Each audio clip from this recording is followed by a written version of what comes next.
Welcome to the Pastured Pig Podcast, where we share the successes and challenges of raising pigs on pasture. We talk to producers all over the country, from small homesteads to large commercial pasture operations. Whether you're new to pastured pigs or have been raising hogs for decades, we hope you hear new ideas and new perspectives on pasturing hogs. Here's your host, Troy McClung. Hello, everybody. Welcome to the Pastured Pig Podcast. I'm your host, Troy, and we are excited to be getting into a kind of a new area, a new angle, a new venture, if you will, a new process with the Pastured Pig Podcast. So, as you may be aware, if you're watching this, and by watching, yes, I did say the word watching. If you're watching this on YouTube, then you're seeing our inaugural video episode of the Pastured Pig Podcast. So obviously still going to be working out the kinks, ironing out some wrinkles here. But we're kind of changing the format of this up a little bit. And this not only goes through the podcast, but also goes through our Patreon supporters as well. We're kind of doing a change. So let me explain this new format real quick before we get into our interview discussion. Number one, we are now including a video podcast version to share on our YouTube channel. So we're seeing more and more emphasis placed on video podcast. Now, it's not like we're going to be out in a pasture with the camera. We're just going to be doing this interview with visuals now. So you'll actually be able to see the guests, you'll be able to see me, the host, and be able to have some of those visuals. If the interview requires specific visuals, then in post-production editing, then I'll be able to drop those in. So if somebody's talking about a specific setup or specific construction, and we can get either video clips or stills of that, then we'll drop that in. So that could possibly enhance that. Now, for those of you listening, I'm trying to keep all of that in mind as well. If you're listening to a standard audio podcast feed, then obviously visuals aren't going to work. So any visuals that we have that we think are germane to the conversation, then we'll try to incorporate those over on the Pastured Pig website. The goal is to take each episode that we do of the podcast and at least have some post related to that on the pasturedpig.com. And we'll get into that more here in the next several episodes. I'm still testing some technology and obviously making sure that it falls within the budget associated with this whole endeavor, because I don't want to obviously outkick my coverage and promising you guys more than we can financially deliver. So that's the first thing. And the other thing I mentioned, we're restructuring Patreon, and I really appreciate all the supporters that have been involved in that over the years, and it's really helped me make this step. Actually, it's allowed me to finance some of the things that we need, and it just kind of gives me a reassurance that you guys out there like the podcast, you're finding value in it, and you're showing me that you find value in it, of course, by parting with your hard-earned money, and I appreciate that to all of our supporters. So what we're doing is restructuring. We still have our 3-tier groups, and that's the Piglet tier, which is just $5 a month, and that's a general support thing. If you want to say, hey, Troy, it's kind of like a digital tip. Hey, I appreciate what you're doing. I'm going to drop $5 in the tip jar each month so you can just keep the podcast going. The Sal tier is our $10 tier, and what that's going to get you access to is go straight to our interviews. I understand, and it doesn't offend me at all because I kind of do the same thing, but I understand that some of you guys listen to the podcast on 1x speed because our podcasts kind of go long, 40 minutes to an hour, and you say, well, I want to get through this, and I don't want to bust this up into multiple days, or my commute's X, so I want to be able to handle it through that time frame. So you listen to it on 1x. Or 1.5x, maybe even 2x. I talk a little fast, so maybe you can't get away with 2x. But what we want to do is we want to be sensitive to that. So if you're at the SAL level or greater, then what we'll do is we're going to go straight to the interview. So we're just going to have our pre-recorded intro, which is Kelly, welcoming you to the podcast. We're going straight to the interview, and then we'll have our pre-recorded outro. So we're not going to have any of these bumpers, which is technically what you're listening to right now. This is one of the bumpers. We're not going to have any of the bumpers. So if you're at the SAL level, those will be posted on the Patreon feed. You can listen to those. You can actually listen to those from the Patreon app. So just add that app just like you would iTunes or anything else.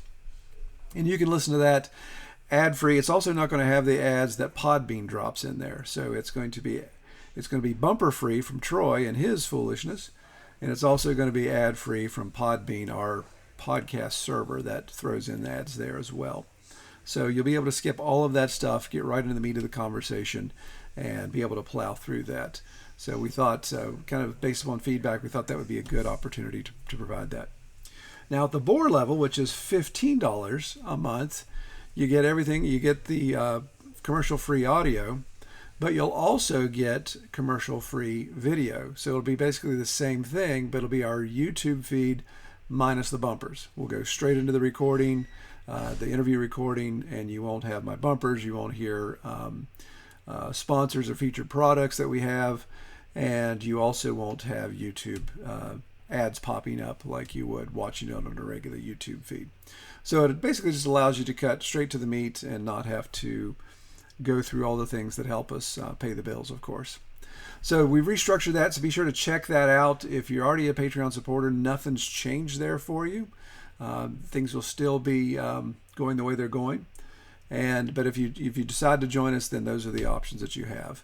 And as we get into more things, as like I said, as I kind of iron out these wrinkles, then we may be adding more features as well. But we'll announce that as we go along.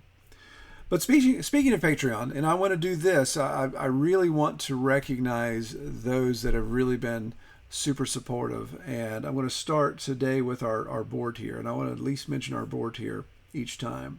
It's just a handful of people.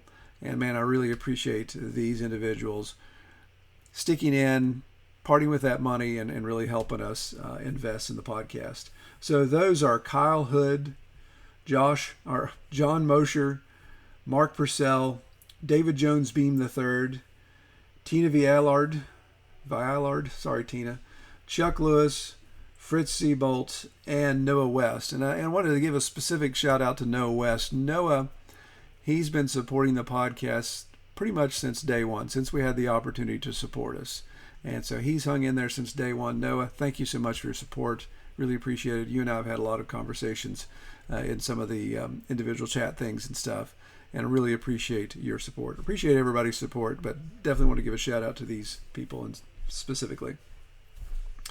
Well, another thing that's part of our bumpers, of course, is I want to try to include updates because obviously we have a pig operation here as well from time to time. Sometimes I wonder if we do or not. So I want to make sure to include those updates. You guys can kind of understand what we've got going on. I get some questions sometimes. Hey, what's happening with the pigs on your place?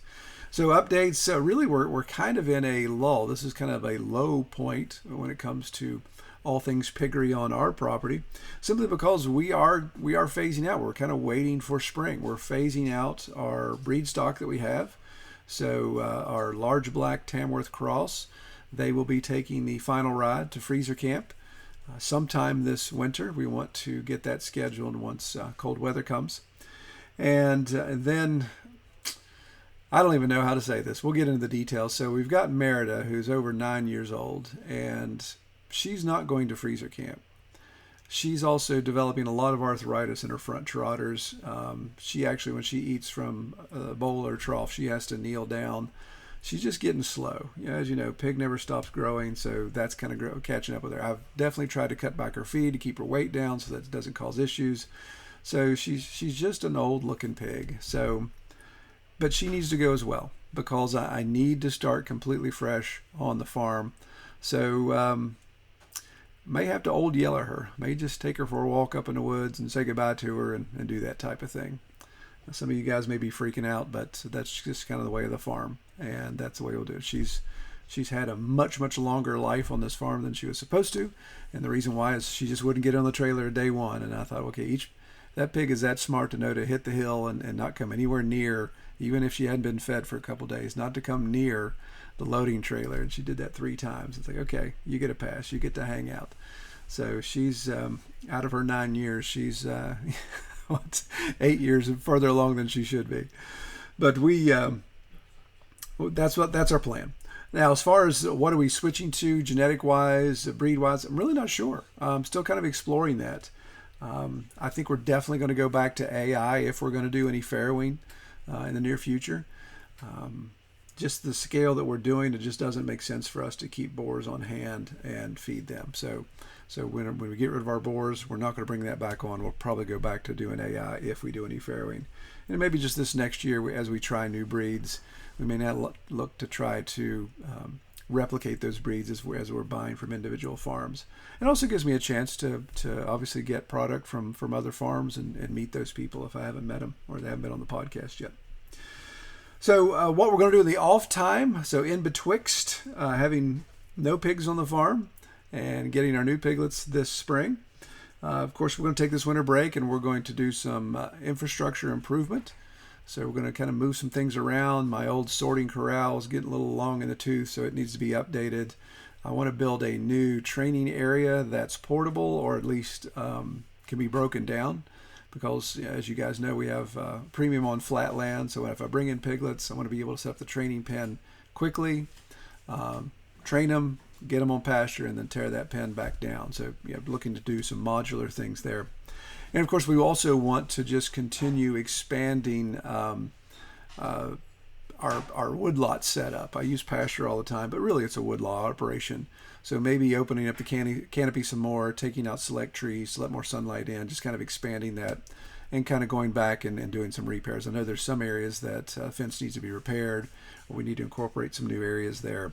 And I don't know, I'd like to work on some impoundments. We're supposed to be doing that this fall, but we've just run out of time. And it's just not in the budget right now to bring in any heavy equipment to do any impoundment work. So we may have to punt on that until 2025. Okay, so another segment that we're going to incorporate in these bumpers is a featured product or a sponsor. Really trying to, again, double down on to pursue the longevity of the Pastured Pig podcast. I'd like to get to where it's revenue positive when it comes to time and equipment and all the things that we have to pay monthly. So we will be doing some featured products that we feel that are pertinent to either pastured pigs specifically or farm life. It'll be some of these things that carry over from Red Tool House, but other things that are specific to the pastured pig. So one thing that we want to introduce this time, and we just got back from the Homesteaders of America conference, and Kelly and I were blown away by this product called Rock Pot. In fact, we were blown away by it so much we bought one and we quickly signed up for affiliate and got to know the owner pretty well and looking to do some additional partnership work in the future. But what this thing is basically a portable slow cooker. So imagine a crock pot that doesn't require any electricity, doesn't require any gas, doesn't require any combustion of any type, which is pretty cool. The concept is that you heat, it's a thermal battery type thing. You heat this stone, you get that stone up to about 700 degrees. You can heat it on your stovetop, your wood burning stove, or you can toss it in a campfire. You get it up to 700 degrees, you place it in the bottom of this vacuum insulated stainless steel container with a sealed lid, and you place whatever you're cooking in there. And depending on the type of accessories you get, you can put like a pork roast. That's what we're looking at. They have a nice pork roast in the bottom of it. Top tray, maybe you've got some of your vegetables in there. Seal it up, toss it in the carrying case, and you can take it with you. So if you're tailgating, if you're doing that type of stuff, you don't have to worry about plugging in. You don't have to worry about the stuff getting cold.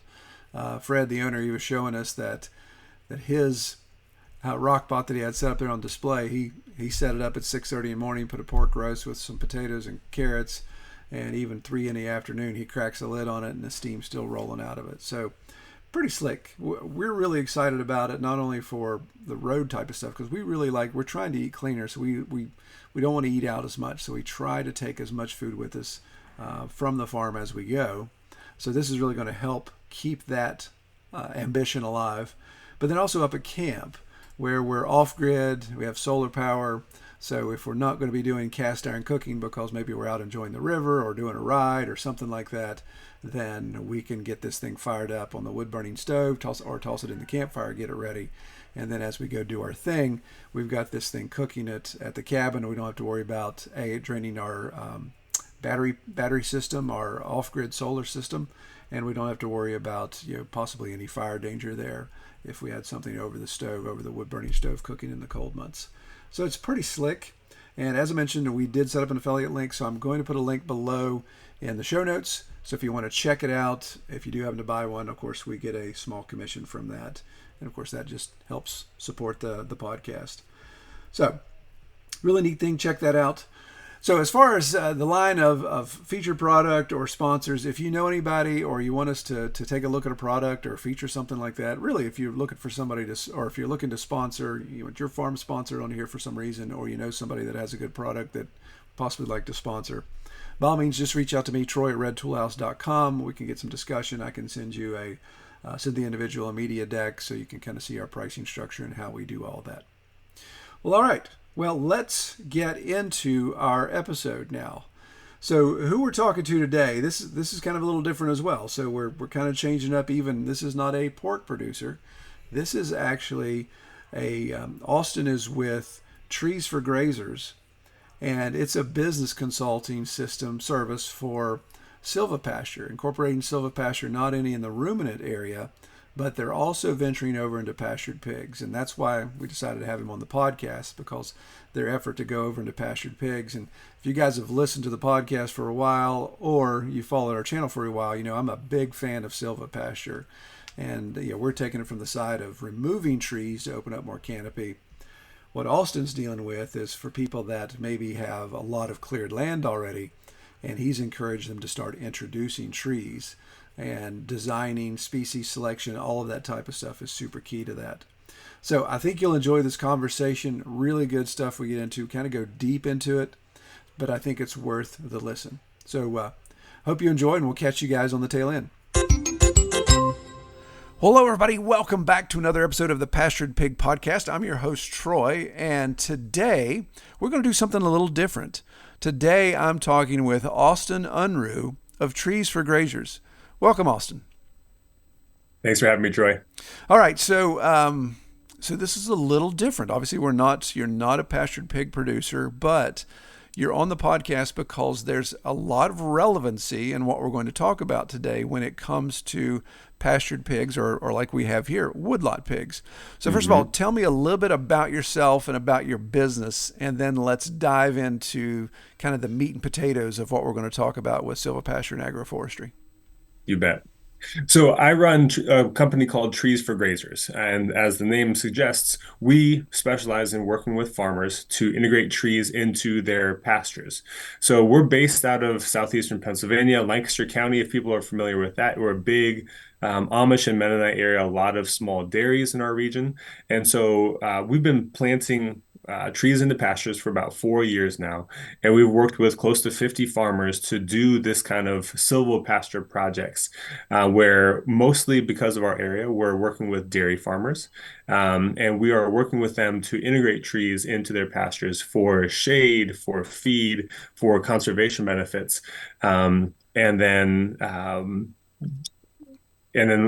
more and more as we're going forward, we're looking at serving other livestock types as well. And pastured pigs is one that we're really gearing up for.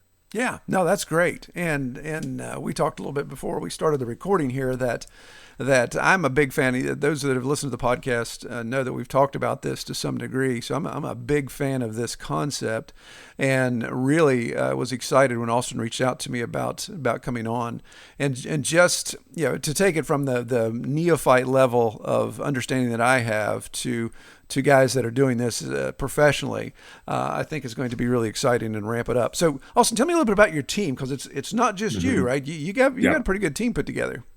We do have a pretty good team. Yep. It started out with just me about 4 years ago.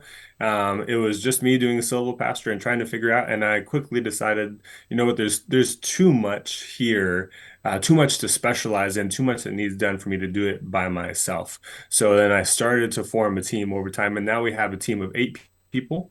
And we have a consulting team. We have an implementation and project management team that does the plantings and then does the maintenance of those trees once they've been planted. And then we have a nursery team as well. So our goal is to make it as easy as possible for farmers to say yes to silvopasture, recognizing most farmers don't have the time, the money, the energy to invest in something that's not going to pay them back for 5 years or more. So that's why we've put together a team that can bring in all of those, the necessary skill sets in order to make this happen for folks.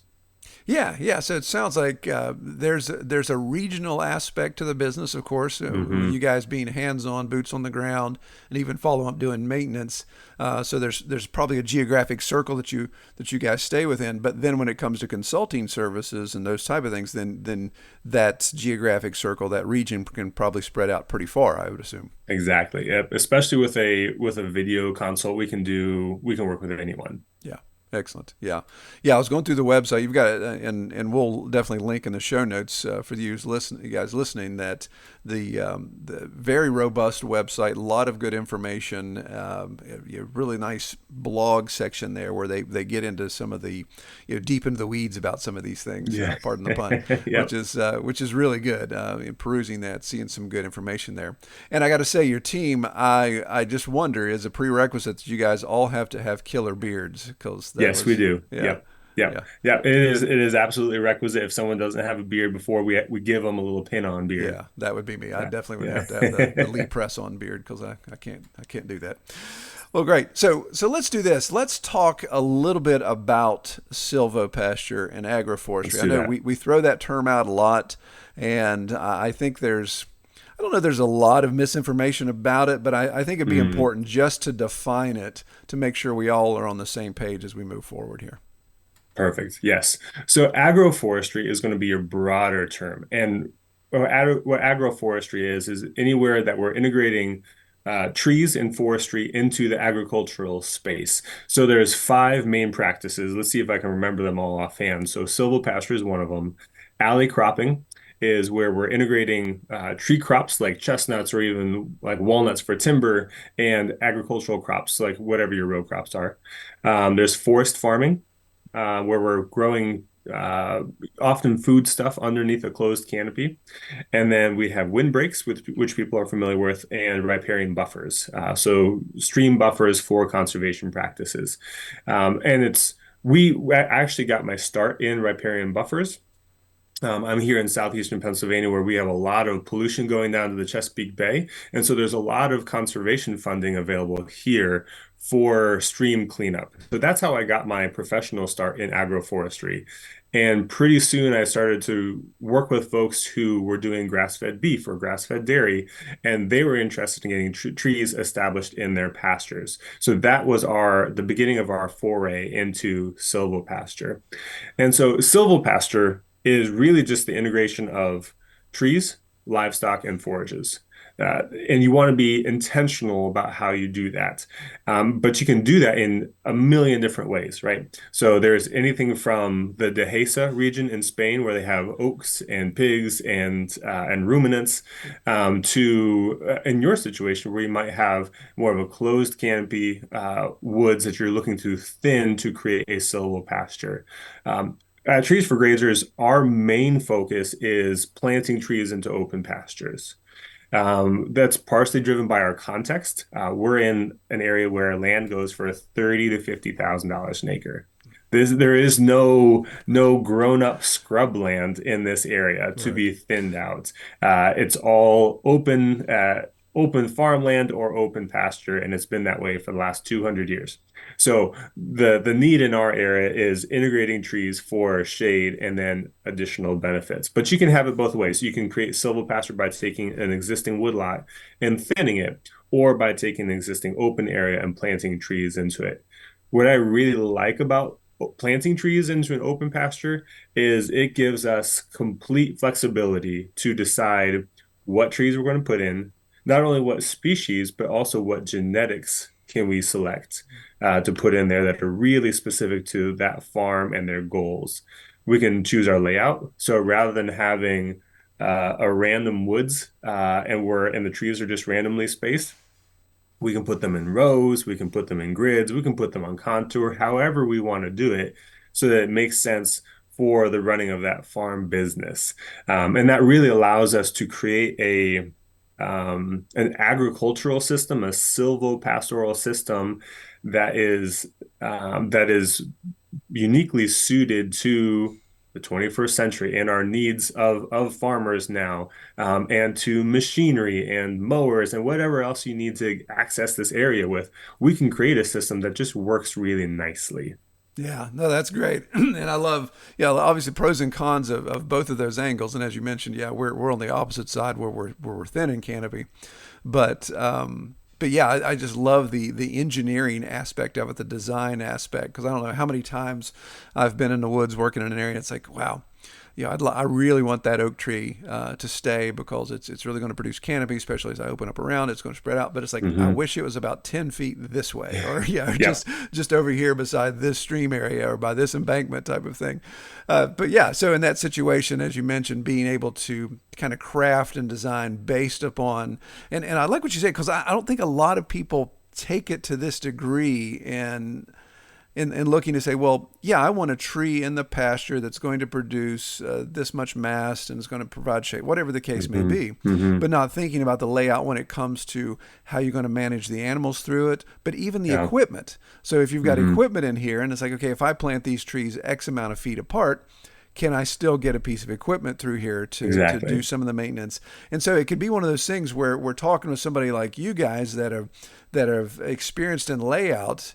We just don't know what we don't know until we talk to somebody that's done a lot and say, hey, well, that's a great idea. But if you move this here and put this here, then you're going to get advantage A, B, and C from that. So I think that's really, really Exactly. key. Yep. Yep. I was just working with a farm recently where they had worked with a nursery that had done a little bit of consulting with them in order to establish a silvopasture. And the trees looked great. They were in their third year. The trees were establishing nicely, but the problem was they had laid out the trees randomly. And so they weren't able to come in there. They weren't able to graze it because they hadn't protected the trees from livestock, which we can do pretty simply. We have some pretty simple, cost-effective methods of doing that. And then they hadn't laid them out in rows. So then when it came time to mow, then they're dodging and ducking through all these trees, and it's just a nightmare. And they can't get livestock in there for another couple of years because it's not laid out in a way to protect them effectively with electric fencing. Right. And so it was a really nice planting in terms of the tree growth and that little tweak of let's plant them in rows and then use electric fencing to keep livestock off of these tree tubes. That would have made a world of a difference. So it's oftentimes those small tweaks. It's useful to have someone who's done this quite a few times. Yeah, fantastic. I mean, what a great, and especially with what we're talking about here, we're talking about something that's not going to happen overnight. It's not something you're just going to pull up and move around. So if you're going to make that investment of time and money, and then wait to see 5 years, 10 years down the road the real return on investment there, Yep. it my goodness, your due diligence on the front end is a no-brainer to say, hey, let's get some other opinions on this. Let's get some ideas on this to make sure we're not going to stub our toe and 2 years in have to dig everything up or start cutting stuff Yep. down, or realize I Hmm. can't put my livestock in there, or if I do, I'm going to lose 50% of what I've invested in just because of Absolutely. graze and browse, those type of things. Yep. And that's the case for both planting trees. If you plant a tree in a pasture, those are going to be there for quite a while. But I'd say even more so on a thinning job. Like if someone were to come in and they're looking to bring in a forester, or they're looking to bring in or even use their livestock as the management tool. I was talking to someone recently who said we had a stand of pine that we wanted to clear out. We wanted to clear out some of the trees, and we wanted to use our hogs to kill like some of the trees, but not all of them. Well, they said by the time we saw that some of them were dying, it was too late, and the rest of them were dying as Right. well. So we brought those pigs in. They were maybe a little bit too hard on them, and it was an imprecise tool. It didn't do what we wanted them to. And similar with if you have a commercial thinning, a logger come in, that's a one-time operation. Like you only get that chance to bring in a logger onto your woods probably once in a generation.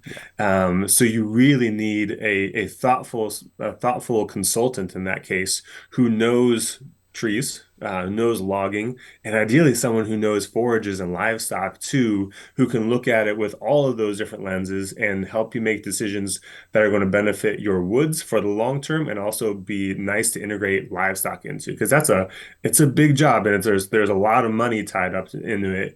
And once those trees are gone, a big tree is going to be 30 years till that grows back. Yeah, no, that's a great point. And I think back 24 years ago when I had our 100 acres here timbered, Definitely not thinking about any of that stuff. I was just looking to say, okay, I need money to fund the purchase of this property. So Hmm. guys come in and do what you do.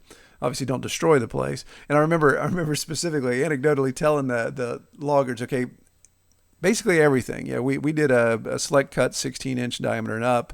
Had a forester come in, he marked everything. So all of that was above board. But I remember telling Hmm. the guys, the logging guys, like, there's only 3 trees on the entire 100 acres that I'm concerned about. There are Hmm. 3 beautiful mature walnuts in the center of Little Valley. It's the area we call the retreat. And those 3 walnuts were just pristine. And I said, you're going to fell these trees around it. Just be wary of those walnuts. And they, yeah, we'll do our best. Well, they killed every single one of them because it just, Ah, yeah, they're just in there dropping trees. They don't, yeah. they're not looking at it from a standpoint of, okay, how do we take this out? There are already rules that they have to follow, all these restrictions and regulations. So they're just following that, Hmm. but they're not considering some of the more broad options. So I would Hmm. assume even when you guys come in and consult for thinning operations, that I would assume there's some vetting of who's actually going to come do that work. Yeah, if you're saying, hey, just don't get Joe Schmo logger, let's get somebody in here that we can talk with and actually get a game plan together to make sure that not only are they taking what we want, but taking it in a manner and maybe installing infrastructure in a way Hmm. that it makes sense. If they're Hmm. doing skid roads, then put those skid roads in a certain place so that way pasture layout and woodlot layout makes more sense. Exactly. I wish we consulted on loggings. At this point, we don't have staff to do that. But in the next couple of years, I would love to have someone either on staff or someone that we can refer people to who can travel and cover a lot of distance, Mm, because there is a real need for this. And it yeah. is a very specific skill set and experience set in order to consult on, especially having that diverse knowledge base of recognizing the needs of the forestry side of things and the economics there, and the silvopasture livestock and forage side is a very rare combination to have. So that's something that we want to be able to refer people to in the coming years. And you're right that you would have to be very thoughtful about who you select to do the logging operation, and you need to keep a very thoughtful watch out for them, because there's horror stories out there of people just getting fleeced by loggers. Oh yeah, yeah. That's why we had a broker come in, and that worked out really well to our advantage. But because when the logging crew came in, and this is not to stereotype or disparage logging guys. I know a lot of guys that are Hmm. that are good loggers and good responsible individuals, but these poor fellas, they I don't know where they came from, but they would get so drunk by the end of the day. Ooh, ooh, They'd have to hold on to the edge of the forest to keep from falling out of it ooh. because That's a bad and deal. they took out my mailbox a couple times taking a truck out, but yeah, these guys, the actual skidders, not the fellers, the guys that were doing the skidding and the bucking, they were just salt to the earth, and they would bust a truckload of firewood every day with the butt offs and some of the other Okay. things and take it out of there because that was the way they could actually make some extra money. And Yeah. I have a feeling, Yeah. again, this is 24 years ago. I have a feeling there was probably not a lot of workers comp being taken care of, probably not a lot of reporting going on, a lot of stuff under the table there when it came to that. But yeah, they had to buy me a mailbox, and they just said we're just going to buy it when we're done because we just keep running over it. That's So great. yeah, a little bit of a horror story there, but yeah, but Oh man. so okay, you said something, and I kind of stuck a mental pin in this when you talked about protecting the trees from Yeah. cattle and all that stuff. And Hmm. I know a lot of people listening right now that heard you say that. It's like, well, wait a minute, we're talking about pigs on the Pastured Pig podcast. So let's do this. Let's thread this needle here. So talk Hmm. about Yeah. we're going to talk about how to transition over into pigs and how you guys are exploring that. But first of all, let's talk about the benefits because there's something you kind of point out on your website that I think is key, is the benefits of implementing silvopasture when it comes to a grazing operation. Hmm. And we'll use that grazing term broadly here. And then we'll kind of drill down into how you guys are transitioning to pigs. So first of all, give me that. Yeah, I think Perfect. there's 4 or 5 key points that you guys exhibit on the site about why silvopasture for grazers is a good idea. Hmm. Yeah. Yep. So what brings most folks to us is shade, right? So livestock, whether it's your ruminants or your monogastrics out on pasture, they need shade, right? They need to feel comfortable. So that's what brings most folks to us, is wanting to provide shade in a way that is distributed in a way that they have shade access in every paddock rather than having to hit certain paddocks really, really hard during the summer months, that kind of thing. Then the second one is winter feed. So we want to select trees that are going to produce feed during the time of the year when there's no other feed available, right? So for our ruminants, that mostly looks like honey locusts and persimmons. So honey locusts have these really large, high sugar pods that are going to drop during November, December, January. So those times of the month where we don't have a lot of feed on the pasture, and we want the additional energy coming from those pods to provide the energy that livestock need in order to keep warm. And then similar for persimmons, we want those fruits that are dropping. There's cultivars that'll drop as early as August. There are cultivars that'll drop as late as February, and anywhere in between. So we want to select trees that are going to make that additional energy available at critical times of the year. Then we talk about leaf fodder as well. So having a bank of tree fodder so that you can access that during a summer slump, during a drought, or to provide additional stockpile as you're going into in the fall. Like right now would be a nice time to cut that fodder before we're going into fall and provide a little bit of extra supplementation for livestock so you can stockpile more of your forages. So if you're in a drought, for instance, or if you're even in a normal summer slump and your forages stop growing, your cool season forages stop growing, and sometimes they'll go brown. Even in almost the worst drought, your trees will still be green because they can access moisture, they can access water that your forages are not able to. So we want to think about those as a bank of reserves of fodder that then can be fed to livestock. And then the last one that we highlight is windbreak. We don't do a lot of windbreaks for our clients here in this area. A lot of them are dairies, and if they're not a dairy currently, they often are on a farm that used to be a dairy. So they can bring them into a barn. If there's a winter storm or such, they can bring them into a barn to feed them, to ride out a storm, that kind of thing. But in areas where you don't have a barn to bring them into, or if you're out on a larger acreage, having a windbreak can be very, very valuable for survival in an extreme storm, especially if someone's running sheep and they're lambing out of season, and those lambs are particularly susceptible to cold and to wind. And then also just to increase your feed efficiency. There's a lot of feed energy that gets used and wasted because of livestock being too cold during some of the winter months, and too cold and wet in particular, that could be avoided by having really solid windbreaks around the farm in strategic places. So those are the four main benefits to farmers that we look at. And then we also want to integrate trees that are potentially fixing nitrogen, like a black locust, or they are bringing other kind of ecosystem services to the table, whether it's if you're a beekeeper, like having black locust and basswood trees planted so that you have really nice food for your bees, or just having more native trees so that you can create a more resilient and biodiverse native ecosystem. So that's kind of the suite of goals that we look to achieve for farmers, depending on what they want to have on their farm.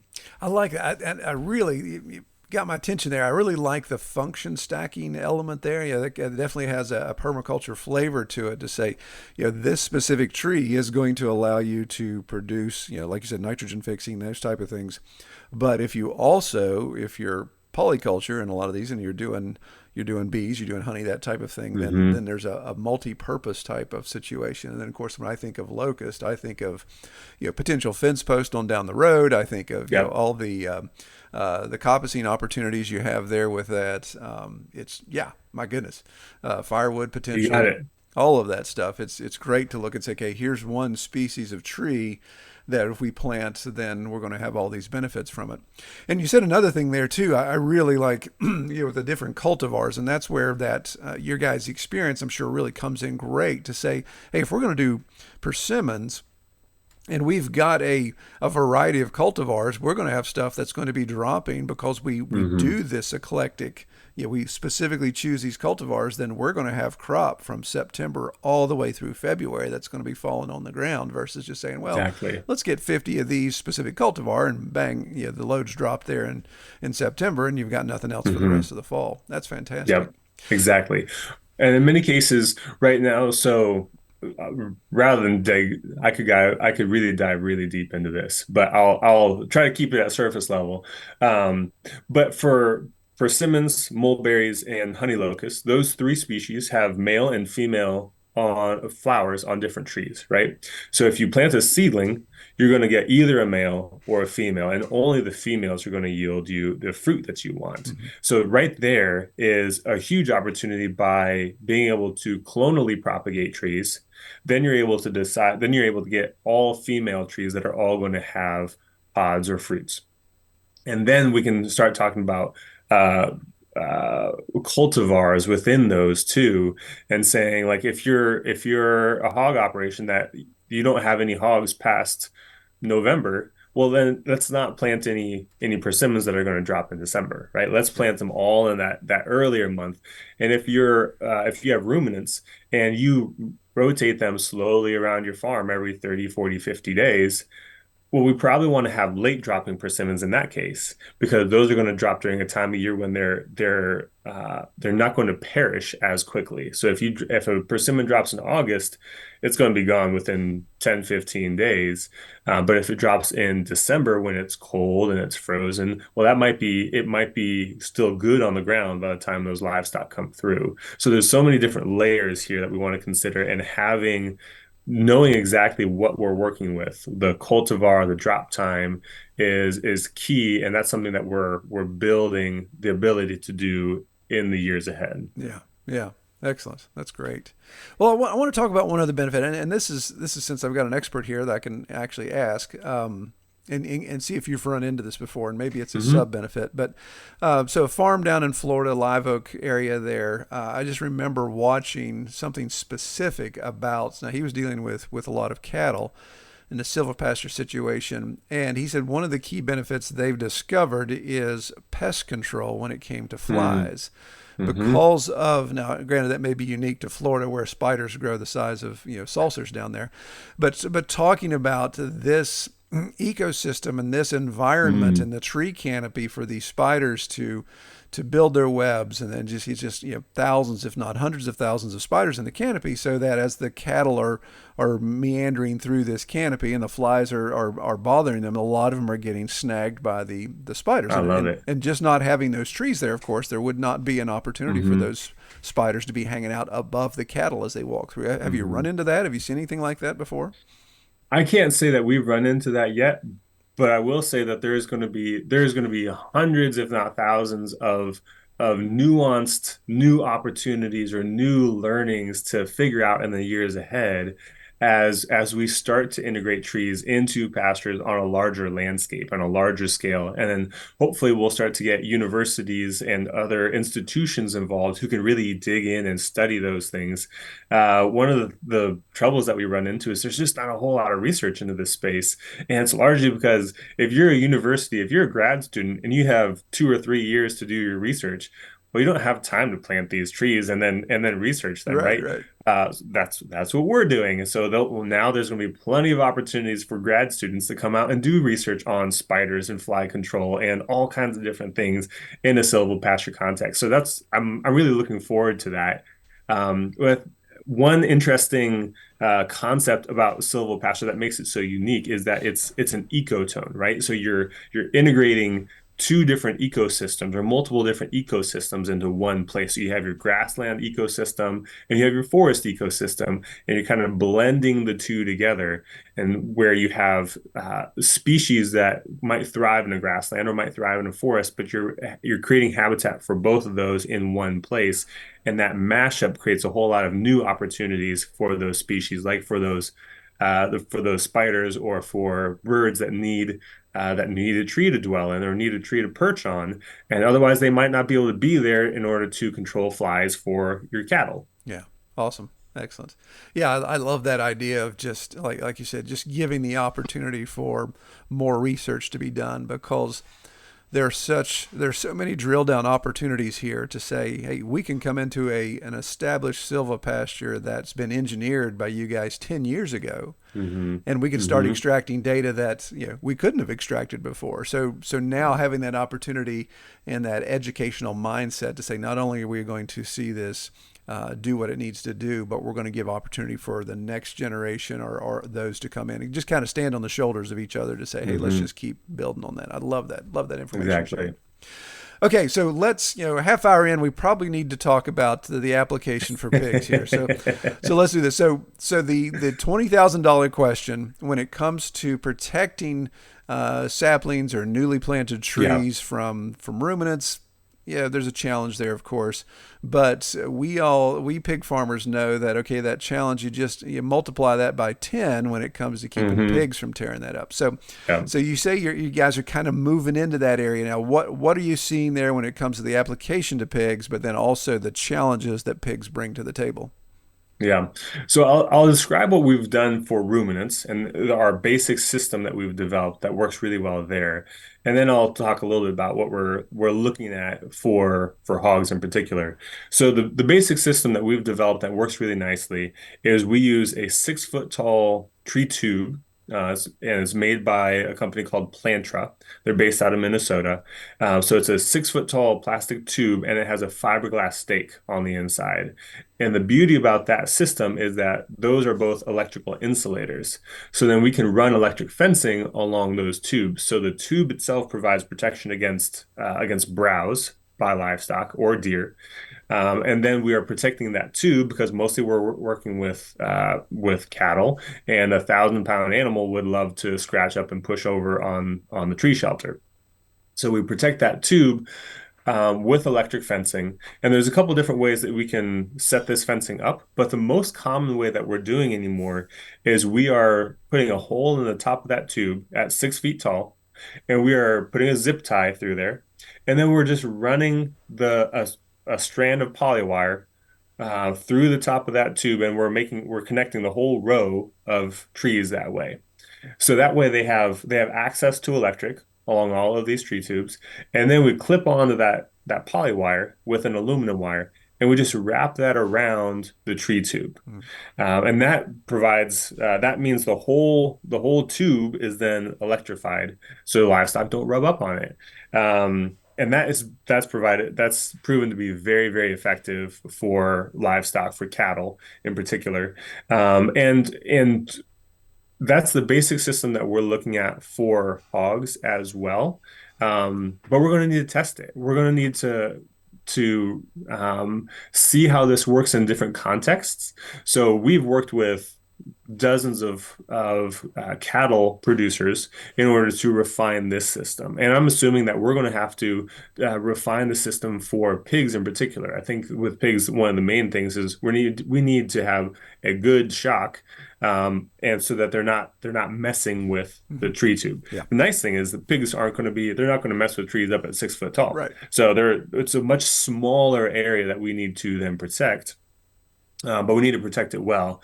The other thing that could be a challenge with pigs is rooting right around the base of the Mhm. tree Yeah. and rooting up those tree roots. Typically, what we do is we put a really nice pile of wood chips around each tree, to conserve the moisture, to create a more fungal environment for those tree roots to get established in. And that's going to be more of a challenge with pigs, right? So I'm sure there's different ways around it, whether you're fencing out a small area, and electrifying that. That's one option. It seems a little bit just cumbersome, Mhm. management wise.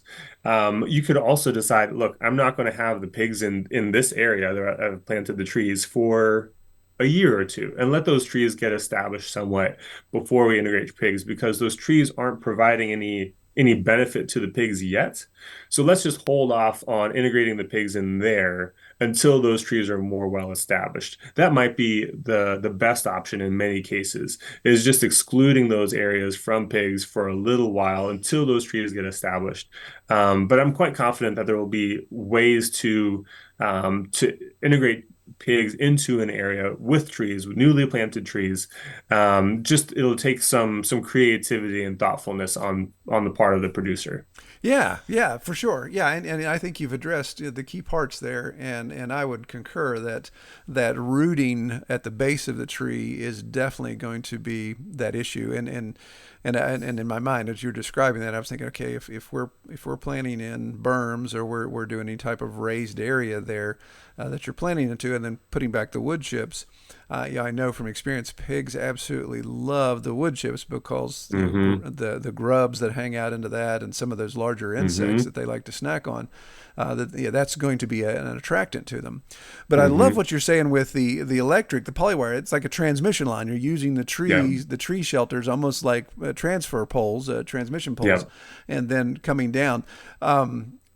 And there again, also thinking with pigs and these situations, the strategy of planting, at least methodical planting in these rows, or planting in a Hmm. meandering path, that you're not just trying to tie all these together, just like utilities Exactly. would do, our utility right of way. But yeah, so in my mind, I'm thinking, wow, yeah, maybe if you were doing like an alleyway type situation, or just a very long berm where you're planting in, then come back with even some basic pig netting, the poly netting that's just Hmm. really short, and just offset that a bit, and be able to keep them from getting into your wood chip pile, and allowing that to mature. Yeah, definitely electric. I know. So from my experience, just a little bit that I've done. So I cultivate a wild plum that does really. It's a native plum that does really well here on our property. Nice. And so I've got the master tree, the parent tree, that just happens to be right on the edge of our pig pasture. And of course we're on slope, so I've got two strand of electric just on the upslope of the tree, Hmm. and it's a place where the pigs like to hang out. So there's a lot of manure that's deposited there, and that tree has just been thriving Yeah. and doing great. So I'm propagating the fruit from it, and producing other saplings. Now, genetic variety is a concern, but being able to take those and just plant them along the edge. Same with my mulberry. Planted mulberry along Hmm. the edge, so when we get to the pasture side, the pigs can't have access to it, and forage that falls. Now, granted, we're only getting at most 50% of that forage that's falling, because the other 50% is falling on the other side of the fence. Yeah. Yeah. But that's what I've had to run into so far. And if there's trees that I'm trying to protect, then I've gone in and had to build basically just super heavy duty rub rails. So they basically, taking Mm. slabs from the mill and coming in and just setting a ring around that tree to say, okay, we're going to do what we can to keep the pigs from coming in here and grubbing that out Hmm. until it gets Hmm. established.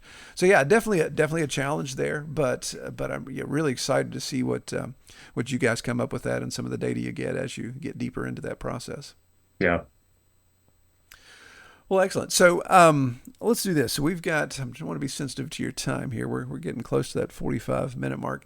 Well, Let's. I've got time if we want to go a little bit long. Okay. Okay. Well, let's talk a little bit about implementation. So Yeah. I think we've probably, and again, pardon the pun here, planted some seeds in the mind of all of our people here that are listening, and they're probably thinking, okay, what's the application for me? How do I do Hmm. this? How do I do that? Where to start? So I'm always a date before you get married kind of guy, and a Yeah.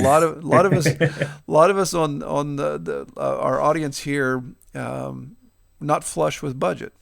So Hmm. Hmm. how do we date this process Yeah. of maybe calling you guys out, or doing a video conference or something like that? But where do we start to Hmm. say, I need to know what to do first to see if it's even worth your time or my time to pick up Hmm. the phone and call you guys? What would Yeah. your Yeah. recommendation be? Yeah. So I fully agree with you, especially when we're talking about planting trees into pastures. Like this is a long-term investment, right? So we want to do our due diligence on the front end, make sure that we're going to do this right, and make sure it's worth our time. So the best thing that I can do is tell people go to our website, treesforgrazers.com. There's a ton of resources there, all for free. And then if you want to really dive deep into this, we have our book called The Grazier's Guide to Trees, and that it gives a full layout of all of the reasons to do silvopasture, and then it gives you a step-by-step guide on how to establish trees in a pasture and some work on different species, all kinds of stuff. So that's the starting point that we recommend folks if you really want to go deep into this and get a good foundational understanding is read that first. And then if you have questions about how you want to integrate that on your operation, then call us and we can do consulting then about how this theory then applies in practice to your farm, your operation. Another book that I would recommend to folks is called Tree Crops by J. Russell Smith. Troy, have you come across this book yet? That has not. No, it doesn't ring a bell with me. I highly recommend it. Oh, definitely. So what this is J. Russell Smith traveled all around the country and around the world back in the 1920s and researched how people were using trees in agricultural systems, both here in the United States and around the world. In China, he went to Spain, he went to Italy. Um, and this is the summary of what he found on all kinds of tree crops. And what he writes about mulberries and persimmons in particularly, and then oaks as well, and how they relate to pigs is just fantastic.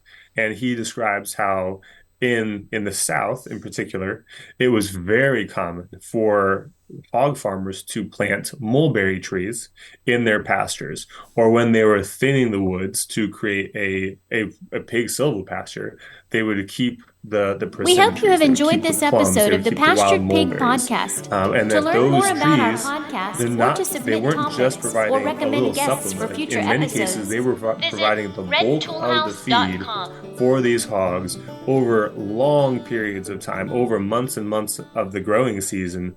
These fruits were providing the bulk of their feed. Like mulberries, it was commonly understood that one nice mulberry tree would feed one hog for the course of the whole fruiting season. So whether that was, in many cases, if with an ever-bearing mulberry, that was 2 or 3 months. Yeah. So a really significant amount of feed. And it's just a wonderful book that I go to again and again. So I highly recommend that book, Tree Crops. It's available for free. There's free PDFs available online. Awesome. So those are resources to really dig into to get an understanding for how this works. And then I would say start really small. So start with 10 trees. Get those established on your farm. See how that works for you. See how that works with your rotations, how you manage your pastures, how you manage your livestock. I'd say start with trees that are easy to work with. Right now, as far as things that are readily available, I'd say chestnuts are a good way to go. Apples are another one where the genetics are out there. There's good genetics out there for both of those tree crops, and they're fairly easy to work with. And then over time, what we're working on at Trees for Grazers is we're working on clonal propagation of mulberries, of persimmons, and those two in particular for pigs. And we want to have those available, nice, beautiful, large stock available at wholesale prices that are a fraction of what they are right now.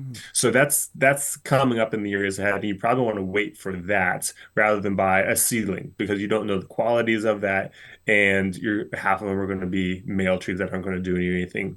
So start out with like chestnuts and apples and those and pears and trees that are easy to work with and locally available. Get 10 of them established, see how you like it, and then go from there.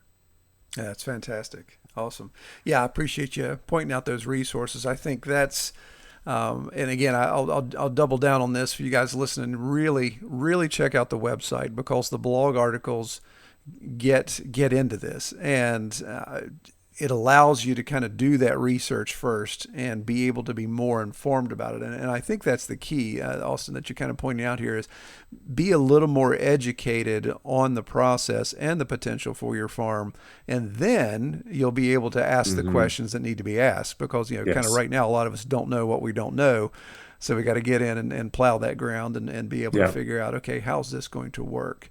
And I think that's fascinating because I think of, all the times talking about silvopasture, from my perspective, it's been thinning. And of course, Appalachian hardwood forest, it's like, okay, we've got all these mass producing trees. So, all the oaks, we've got the hickory, we've got the walnut, we got the beech, all this stuff that's throwing down good stuff. But don't think about some of these other things, these forest edge trees like the locust and some of those things. And then, of course, flipping that over to say, well, if I'm going to plant something, I'm going to plant an oak or a hickory. My goodness, I'm 10, 15, 20 years out before I see anything falling off of that tree to benefit my pigs. So being able to understand the broader variety of things that are there. Now, here's one thing I want to ask you, because I know this has to play into dairy at some point, but what about flavor profile? So I would think there's a concern by dairy farmers say, wait a minute, you guys are going to come in and be planting a bunch of stuff. I don't want the milk to change flavor. I know wild onion and all that's a big deal when it comes to dairy farms. And it's the same with pigs. We see, the pigs, that protein, the lysine, all of those type of things they need to really put on weight. But then the flavor profile, how that's affected. I know when I finish hogs in the woods in the fall and there's a good mass season, it shows up in the final product. So how you guys address that, A, for the milk, and then B, looking forward into pigs? Yeah. Well, I'd say on the ruminant side, on the dairy side in particular, we haven't yet gotten to the place where the trees that we've been planting are yielding significant amounts of pods or fruits. So that's something that is yet to be determined. But like honey locust pods, I can eat them, and they're tasty, they're sweet. Persimmons are sweet, so I don't see a ton of downside in what we're planting now. If we were planting onion flavored tree crops, right, that could be a different story, right? But everything that we're planting for those livestock is sweet, has a nice flavor profile. So I don't think it's going to create any negative impacts.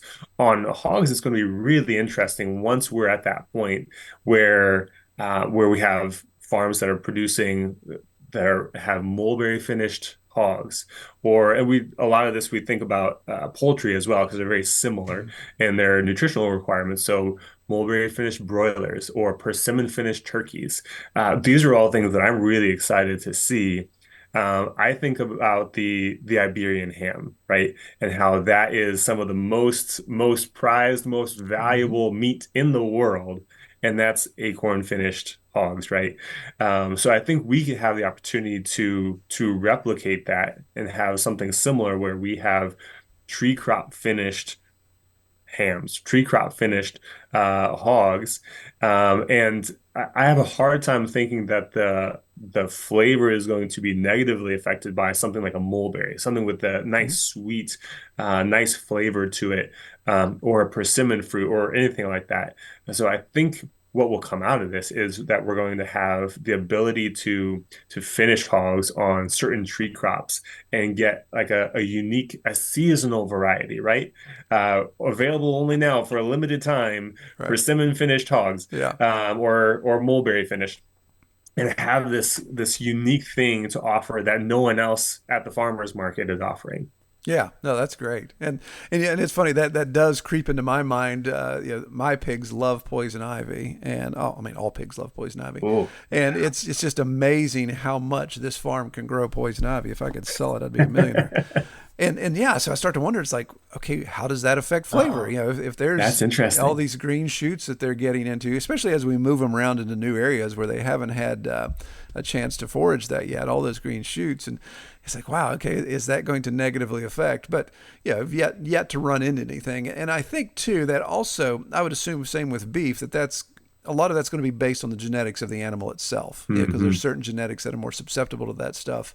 As we deal with heritage pigs on our place, they're used to more of an eclectic forage. They're not bred where the genetic line is so specific that they respond well to this engineered feed and this type of thing. So I'm sure that comes into play as well. But like I say, just an incredible opportunity to harvest even more data as we get into this and just see what it's going to produce. You really got my brain clicking on broilers. We're rounding out our last batch of broilers right now for the year.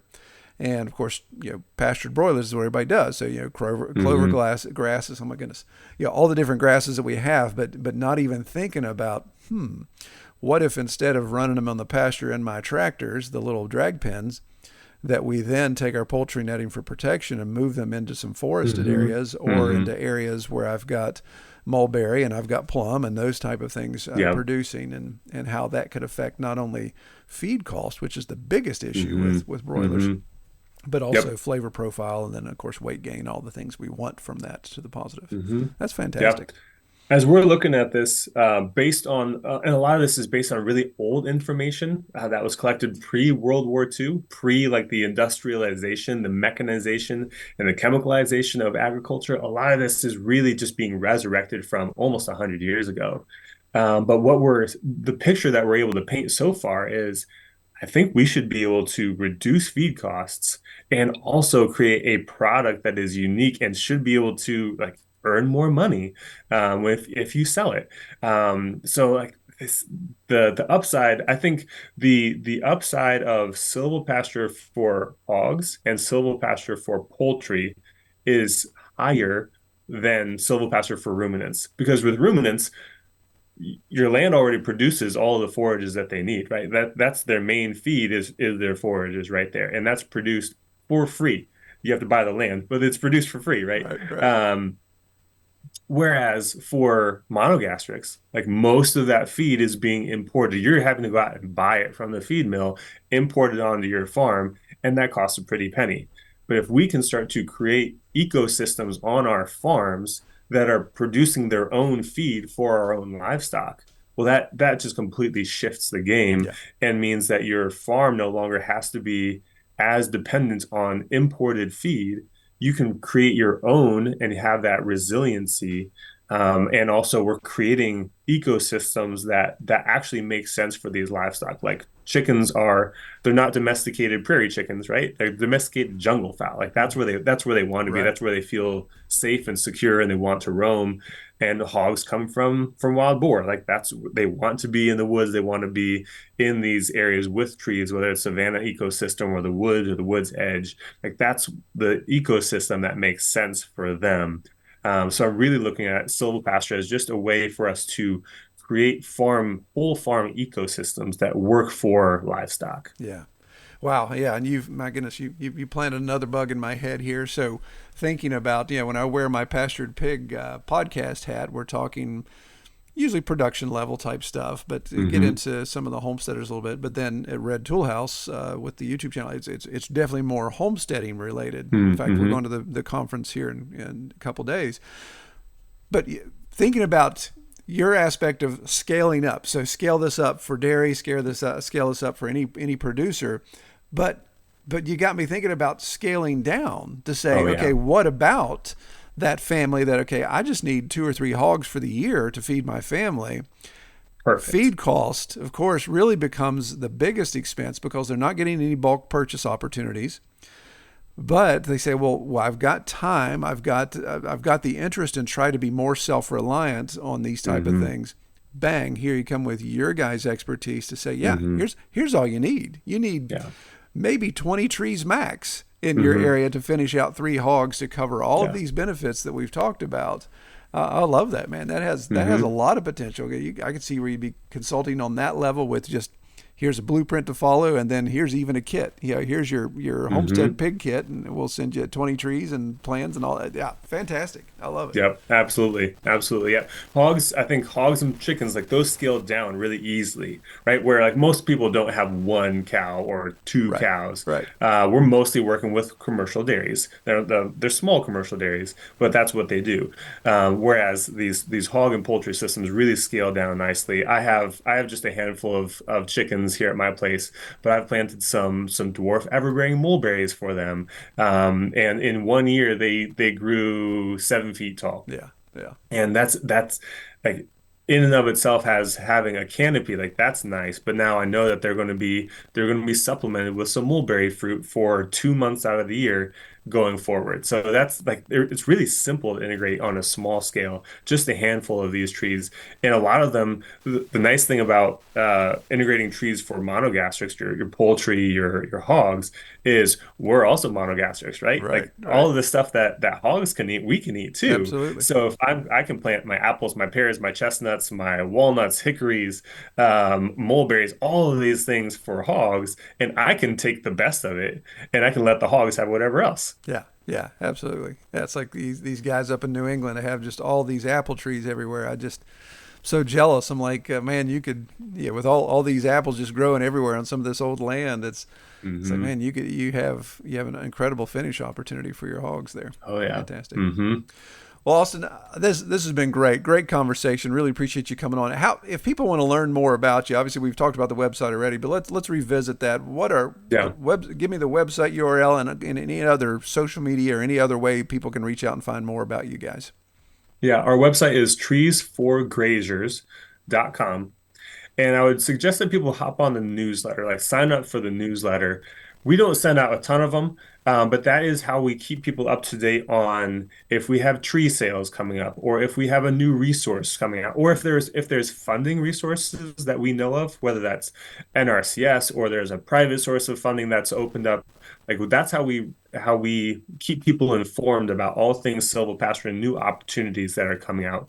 So I would highly recommend people do that in order to stay up to date on what's happening in the silvopasture world. Awesome. Yeah, awesome. Yeah, we had a guy on a couple months ago. He had a SARE grant, and he was doing research with planting trees Hmm. in the berms that the pigs make along the forest edge. So Hmm. it was pretty cool. hmm I Well, love awesome. it. And I'll note too, for on that Sarah note, is if there are folks listening who are interested in providing silvopasture services as a business, that's something that we're looking to get more people into.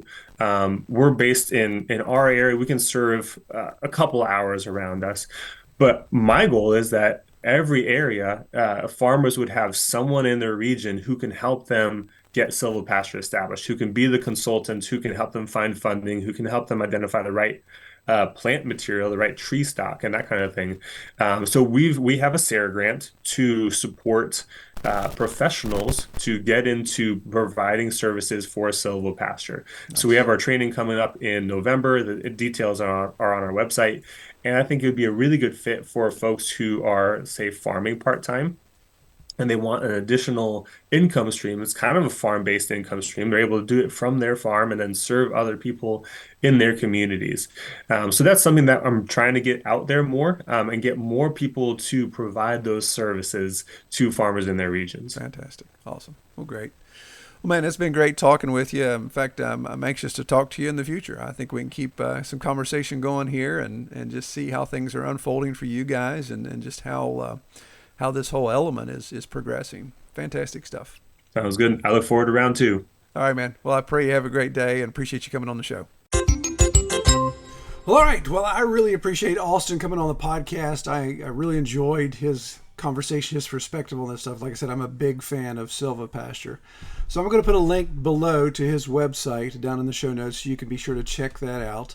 And maybe that's a good fit for you guys. Now, as you mentioned, he's pretty regional, but also looking at, I really like the idea of the kind of the educational path they're going there, that if you just want to get some insight or get some experience or some training, then maybe you too could even offer this type of service in your area. So they're really about spreading that education and getting more people involved with this concept. Really, really like it. And man, just in the hour we talked about, I love getting deeper into some of the trees I wouldn't even considered when it would come to silvopasture. Again, I just keep thinking of those protein trees, and I do have some mulberry we've been playing around with, but would not have thought of some of those other trees that are producing the seed pods that, in my mind, are really not edible.